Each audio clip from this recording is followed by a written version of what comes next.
요한복음 20장 19절. 한 사람은 뒤에 가서 난로 좀 꺼주시고 전원을 누르면 되고, 방송실은 사회 이 마이크 저분을 확 줄이세요. 여기 죽여주세요.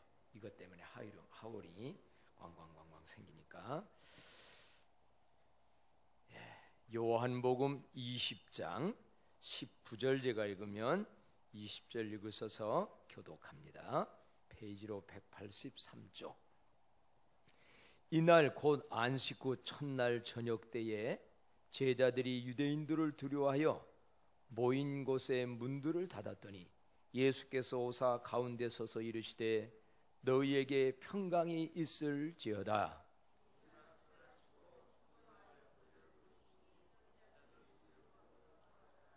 예수께서 또 이르시되 너희에게 평강이 있을지어다. 아버지께서 나를 보내신 것 같이 나도 너희를 보내노라.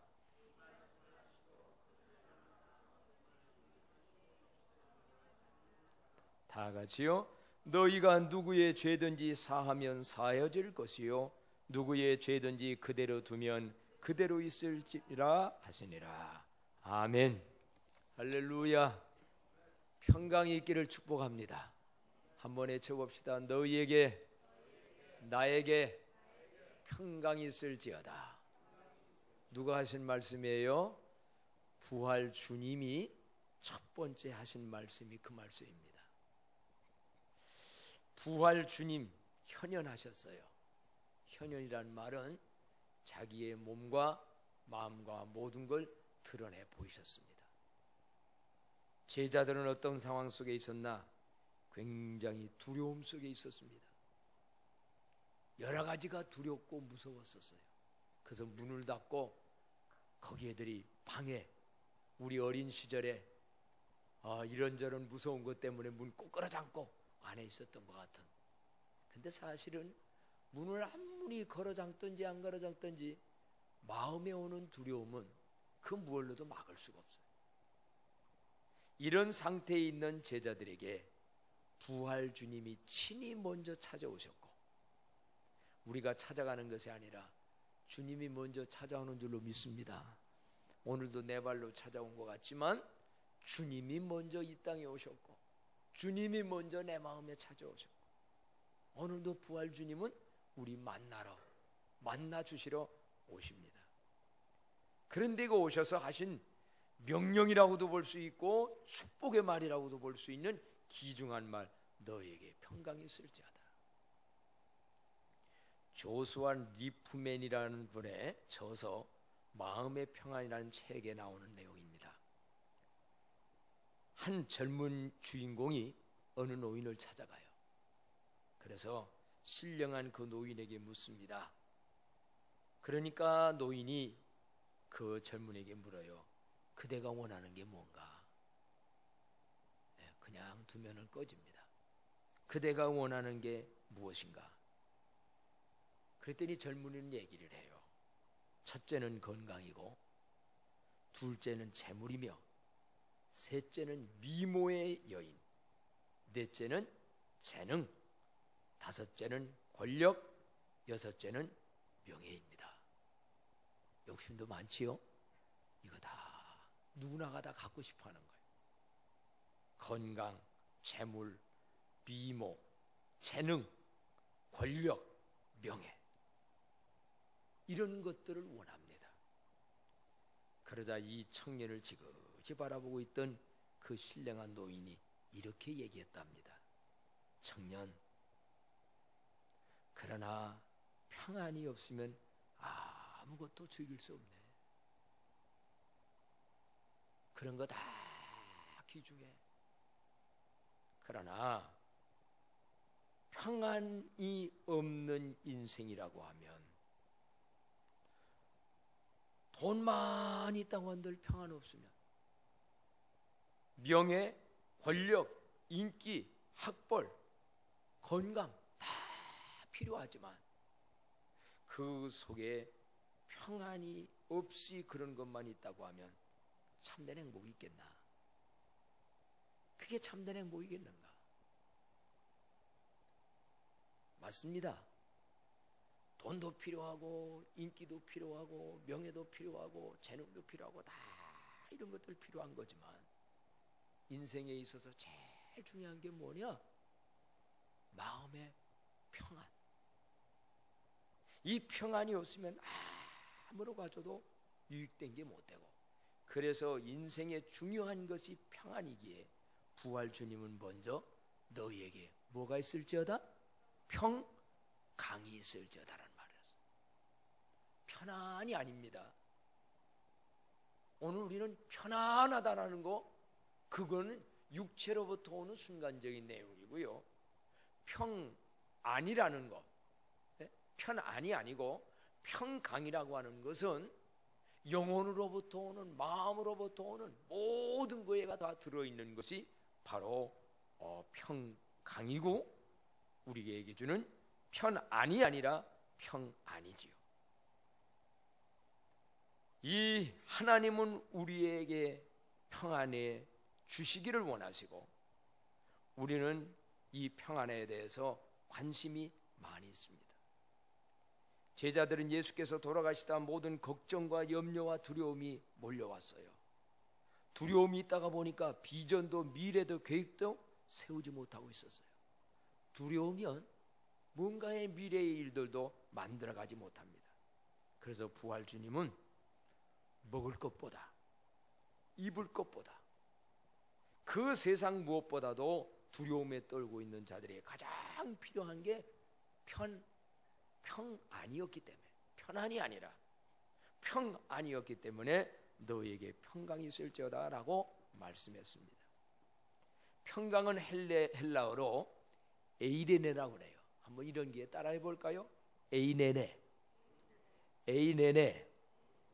히브리어는 또 뭐라고 그러지요? 평강을?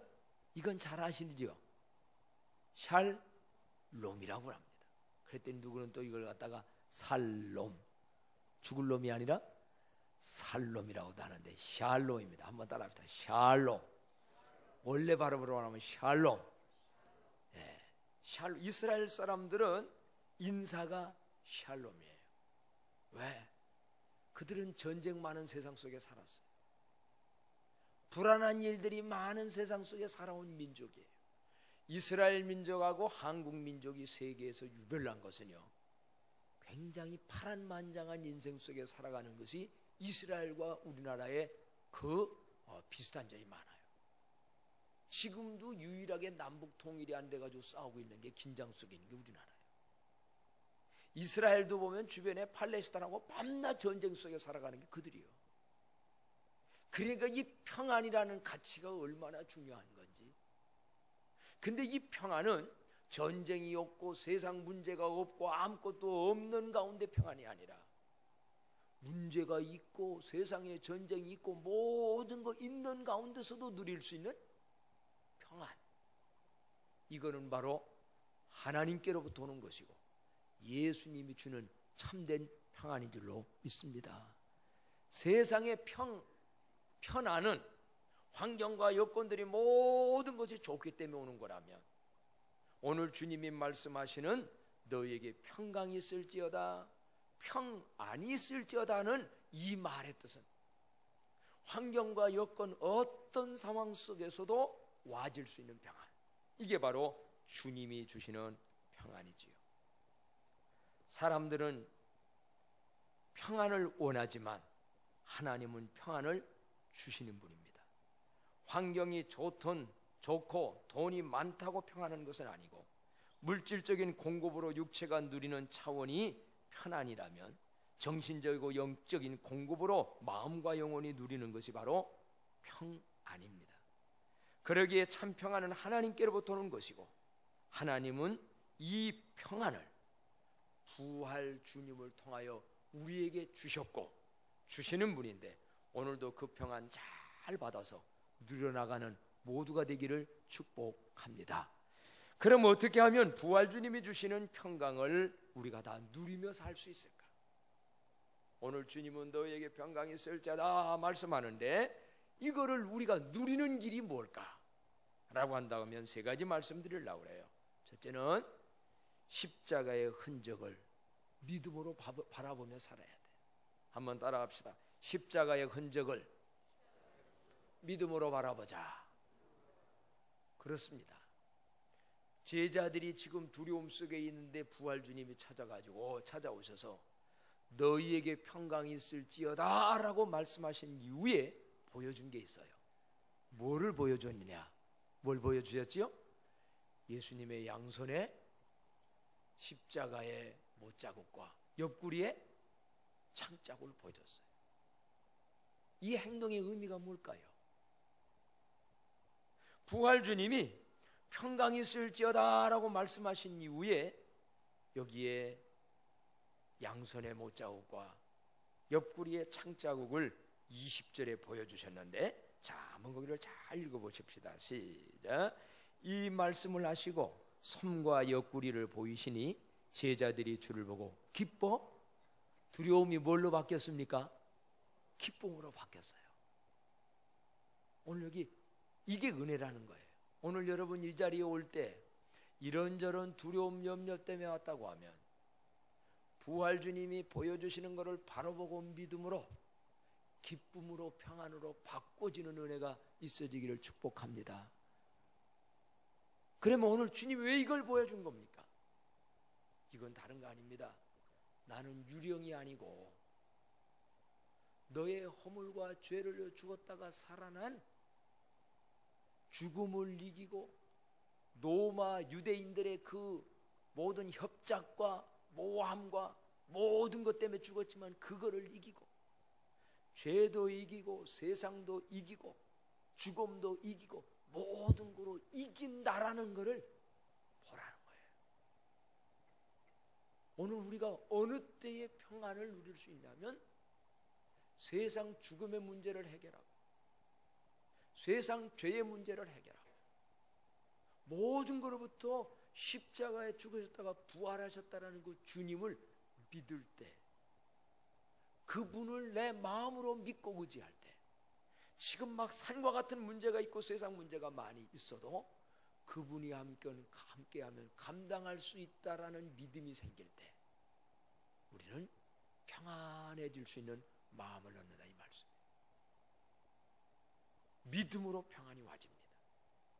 물론 보이지 않는 하나님을 믿음으로, 부활하신 주님을 믿음으로, 특별히 뭐냐?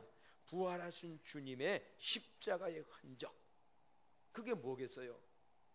지난번에도 말씀드렸어요. 제자들이 자기들의 죄 때문에도 두려운 게 많았습니다. 모른다고 부인했지요. 잘못 산 것도 많지요. 도망도 갔지요.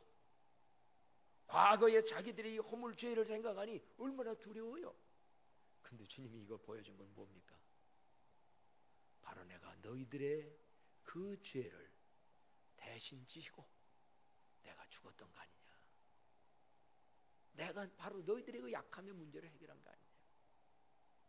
그래서 그 십자가의 흔적을 가진 주님을 만나고 믿음으로 바라볼 때 제자들은 거기에서 이분이 모든 걸 이겼구나.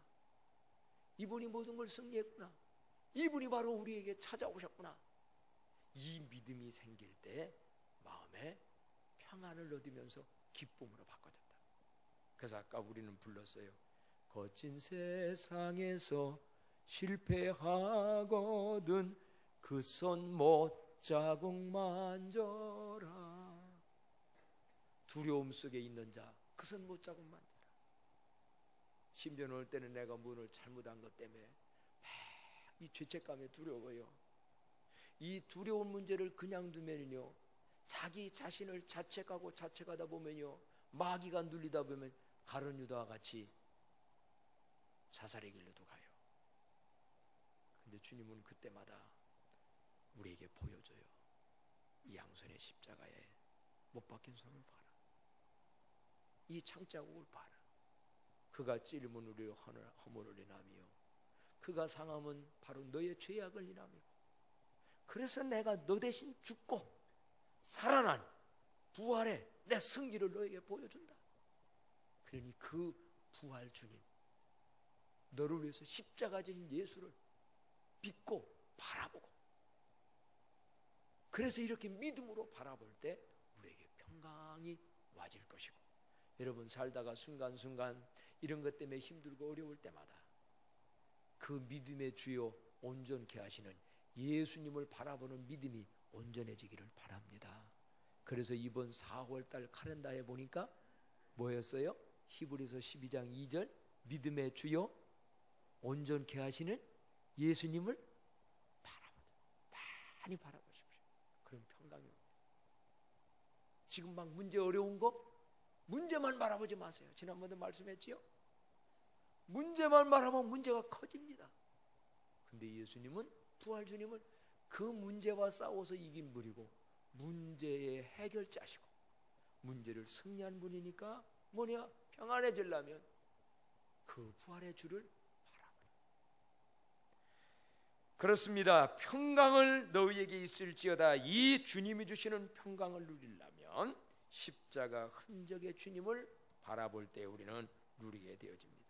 두 번째로는요, 우리가 이 평강을 누리며 살아가려면 주님의 두 번째의 명령의 말씀을 기억해야 되는데, 자, 다 같이 한번 이 말씀을 읽어보도록 합니다. 21절 말씀 다 같이 읽어요. 시작. 예수께서 또 이르시되 너희에게 평강이 있을지어다. 아버지께서 나를 보내신 것 같이 나도 너희를 보내노라. 아까 평강이 있을지어다 말씀하셨는데 또 너희에게 평강이 있을지어다 하시면서 여기에 우리에게 사명을 주십니다. 뭘 사명이냐면 아버지께서 나를 보내신 것 같이 나도 너희를 보내노라 그랬어요. 한번 따라 합시다. 나도 너희를 보내노라. 이게 주님의 두 번째 명령의 말씀이에요. 첫째는 평안할지어다 라고 했다면 평강이 있을지어다 할 때, 이제는 평강이 있을지어다 하고 난 다음에 우리에게 맡겨지는 말씀이 있어요. 뭐냐면 하나님이 나를 이 땅에 보낸 것처럼 나도 너희를 세상에 보낸다. 이 말씀이 가르치는 의미는 뭐냐면 보냄받은 자의 사명을 가지고 살 때 우리는 참된 평강을 누려요. 한번 따라서 합시다. 보냄받은 자의 사명을 가지고 사십시다. 사명을 가지고 사십시오. 주님으로만 표현한다면 사명을 가지고 살라. 어떤? 보냄받은 자. 존 게디 선교사가 남태평양 선교에 대한 기도를 하던 중 식인종이 살고 있는 뉴 헤브라이드 군도 안데니티움이라는 섬에 선교사로 갑니다. 거기에 선교사로 가가지고 잡혀먹을 각오를 하고 섬에 들어가요. 왜냐하면 거기 식인종들이 사는 데고, 그때까지만 해도 식인종, 여러분도 식인종 얘기 많이 들었죠. 사람 잡아먹는, 자기들과 이런 사람은 사람 잡아먹는 그러한 곳에 갑니다. 거기 가가지고 언어를 배우고 그 나라 말을 배워요. 그래 보면 말이라는 건 참 이거 배우는 것도 쉬운 일은 아니에요. 그래서 이 언어라는 게 어떻게 다 이렇게 세상이 이렇게 되는가. 바벨탑에 의해서 언어가 다양해지지요. 저도 이번에 그 선교 사역지 가서 보니까 그 사람들은 뭐 목소리가 그냥 앵앵앵하는 목소리야. 앵앵앵하는 저 동남아 쪽으로 가면 그런 목소리들이 많은데, 야, 이게 말이 안 통한다는 건 이건 너무 힘든 거예요. 참 말이 안 통한다는 거.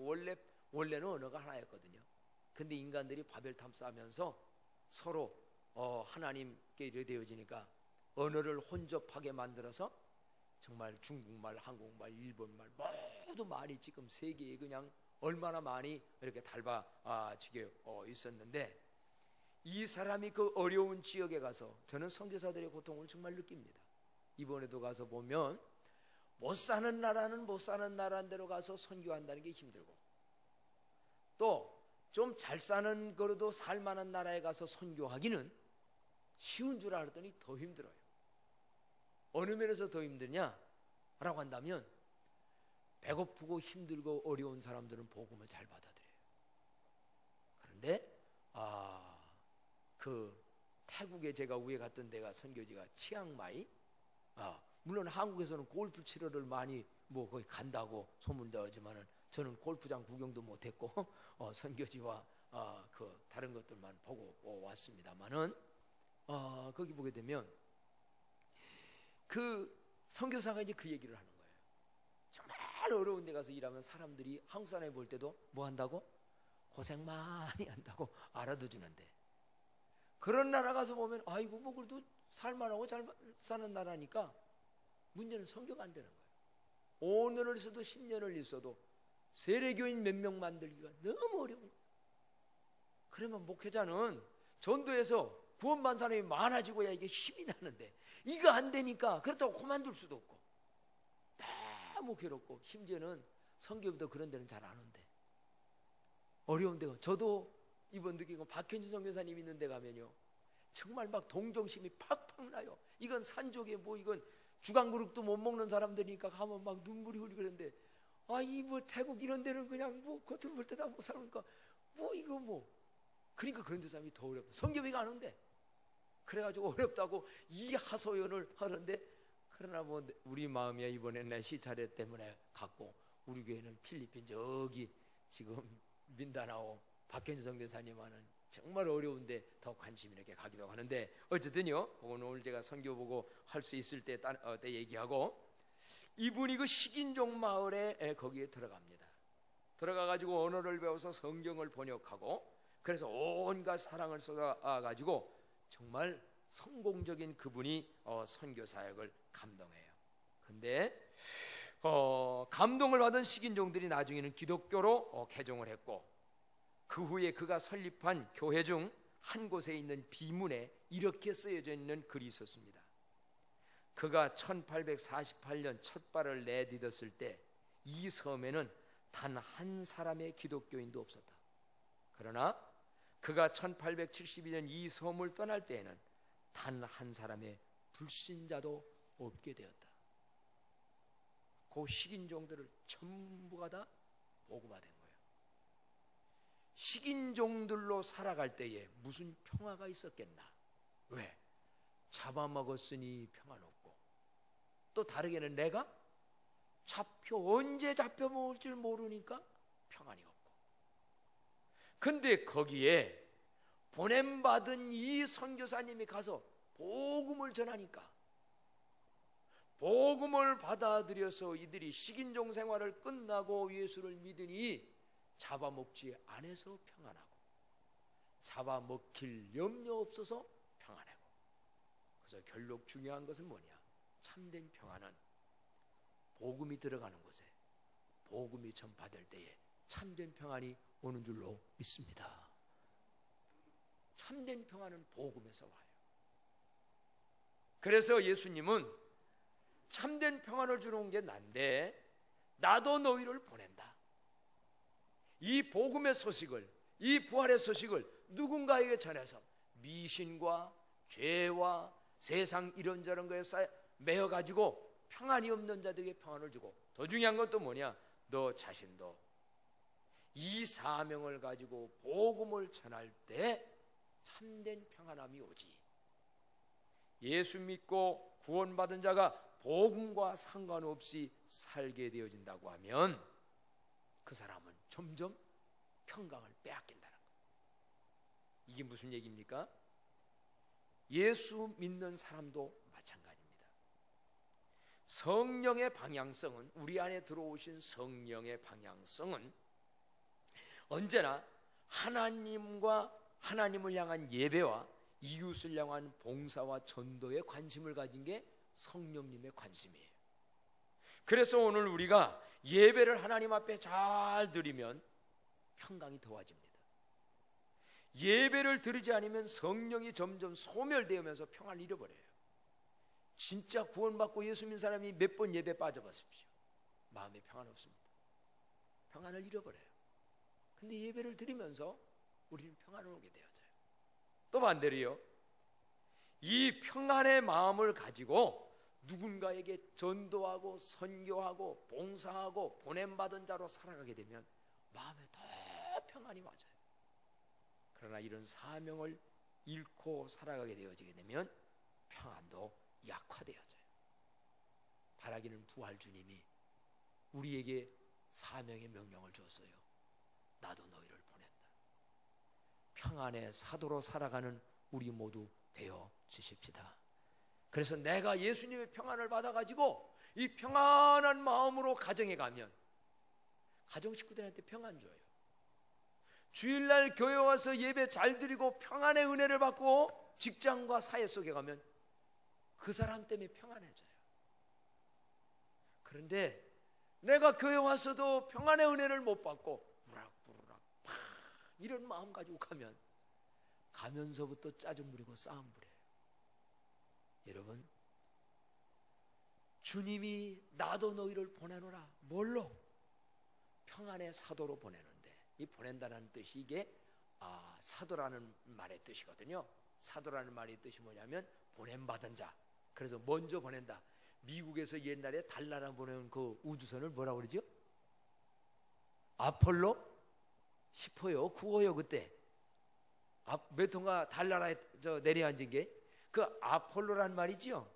아폴로 토로스가 이게 아폴로란 말이 이게 보낸다는 겁니다. 그래서 사도란 말이 아폴로 토로스 그러는데 헬라어로 그 뜻이 뭐냐면 보냄받은 자, 보냈다는 거예요. 뭐가 중요한가? 평강을 내가 받아서 평안의 마음을 가지고 이 평안의 복음을 전하고 사람들 만나서 평안해지게 하는 사람들이 되기를 바랍니다. 한번 외쳐봅시다. 주여, 내가 바로 평안의 사도로 살게 하소서. 여러분 때문에 주변 사람이 평안해지기를 축복합니다. 싸우는 곳에도 여러분이 가서 오히려 화해를 해서 평안을 시키는 거예요. 이게 평안의 보냄을 받은 자예요. 그 사명 가지고 전도해서도 그렇고 평안한 마음을 가지고 그들을 만나서 살아가는 것, 이것이 바로 보냄받은 자입니다. 세 번째로요, 평안을 누리며 살아가는 방법, 평안을 누리는 길은 뭐냐라고 하면 죄사함으로 인하여 평강을 누리게 됩니다. 오늘 부활 주님이 뭐라고 말씀하느냐면 마지막에 이렇게 말씀을 하셨어요. 자, 23절 말씀 다 같이 한번 읽겠습니다. 시작. 너희가 누구의 죄든지 사하면 사해질 것이요 누구의 죄든지 그대로 두면 그대로 있으리라 하시니라. 아멘. 이 말씀을 설명하기 위해서 얘기를 하나 하면 찰스 스펄전이라고 하는 유명한 목사님이 계십니다. 어느 날 그분이 길을 걸어가고 있었어요. 근데 한 아이가 새장 안에 갇힌, 새장 안에 새가 한 마리인데 그걸 막 괴롭히는 거야. 그러면서 즐기고 있는 거예요. 그래서 스펄전은 물었어요, 아이에게. 새를 앞으로 어떻게 할 거냐? 거기다 놓고 그렇게 막 새를 못 살게 구는데 어떻게 할 거냐 했더니 애가 대답한다는 말이 제가 괴롭히다가 가지고 놀다가 결국 죽여버릴 거예요. 그래서 이 스펄전 목사님은 새가 너무 불쌍했어요. 그래서 아이에게 그 새를 나한테 팔 수 없게 내가 돈 많이 줄게. 그들이 얘는 가지고 놀다가 죽이려고 하는데 돈 준다니까 돈을 받고 스펄전 목사님은 그 새를 샀습니다.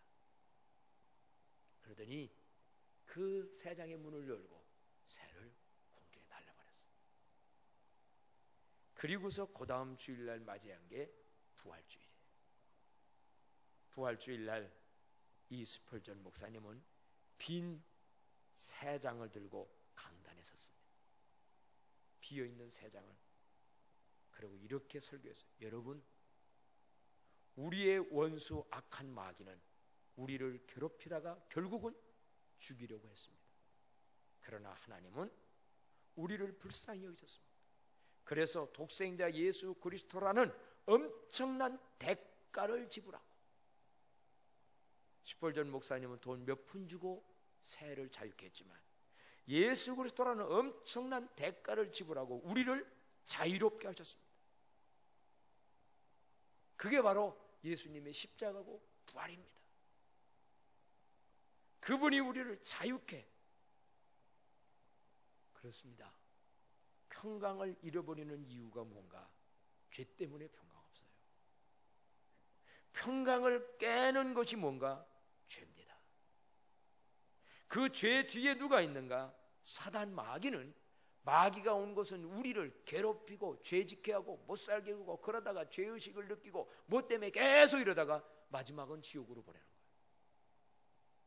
가운데 우리를 자유케 하려고 스폴전 목사님이 돈을 지불하듯 하나님이 예수 그리스도를 우리의 대속물의 죄값을 지불하고 우리에게 참된 자유, 죄사함, 평강을 주신 줄로 믿습니다.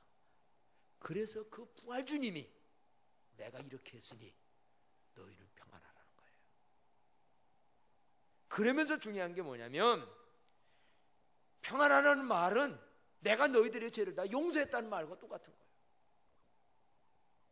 어떻게 죄 때문에 평안이 없는데 평안한 말은 뭐냐? 무조건 그냥 평안한 얘기가 아니에요. 그래서 오늘날도요, 죄를 깨닫고 회개해서 용서함 받은 확신이 올 때 우리 모두에게는 참된 평강이 와주는 줄로 믿습니다. 이게 은혜 체험이라는 거예요. 죄를 안 져서 평안한 게 아닙니다. 오히려 죄가 죄인 줄 알고 깨닫고 진실되게 회개하면, 그래서 사도행전 3장 19절에 그랬어요. 너희가 회개하여 제사함을 받으라. 그리하면 유쾌하게 되는 날이 주께로부터 임한다. 저도 내 생애 속에서 최고의 평강의 기쁨을, 울고 불고 하면서도 평강의 기쁨을 누렸던 것은 내가 그것이 죄인인 것을 깨닫고 어느 붕괴의 기간에 한없이 울며 회개하고 예수님이 이래서 죽었고 이래서 내가 용서받은 거구나 확신이 올 때 지금까지 잊을 수 없는 희열의 기쁨은 그때 생겼어요. 이 은혜가 있어지기를 축복합니다. 내가 법을 지키고 율법을 지켜서 착하게 살기 때문에 평안이 아닙니다. 내가 원래 죄인으로 태어났구나. 내가 알고 모르게 지은 죄가 많구나. 근데 예수님이 죄값을 다 해결했구나. 그래서 예수님은 너희가 누구의 죄든지 사하여주면 사하여질 것이요 누구의 죄든지 그대로 두면 그대로 있으라는 말이 뭐냐면 내가 너희들의 죄를 다 사했다는 말씀이고, 그래서 그걸 믿음으로 확신으로 평강을 누리고, 두 번째는 뭐냐? 너희들도 그렇게 평강을 죄의 용서를 통해 누렸다면 다른 사람 용서하며 살라는 거예요. 다른 사람 죄를 사해주라는 거예요. 잘못한 사람의 죄를 사해주지 못할 때 우리는 평강을 잃어버립니다. 평강을 잃어버린다는 것은 건강도 잃게 되고 기쁨도 잃게 되고 축복도 잃게 되고 잃어버리는 게 한두 가지가 아니에요. 아까 말씀했잖아요. 평강이 모든 복 중에 최고의 귀한 복이다. 그걸 알으니까 부활 주님은 다른 얘기하지 않고 평강이 너에게 있을지어다 라고 말씀했어요. 오늘 죄사함 받은 확신 속에 다른 사람들 용서하는 그런 마음 속에 우리의 평강이, 은혜가 넘쳐지기를 축복합니다. 그래서 노만 빈세트라고 하는 박사는 평생 동안 주머니에 쪽지 한 장을 넣고 다니며 평안을 누렸다고 합니다. 거기에는 어떤 말이 써 있었느냐? 하나님의 빛이 나를 둘러싸고 있다. 하나님의 사랑이 나를 품고 있다. 하나님의 능력이 나를 지키고 있다. 하나님이 나를 보고 계신다.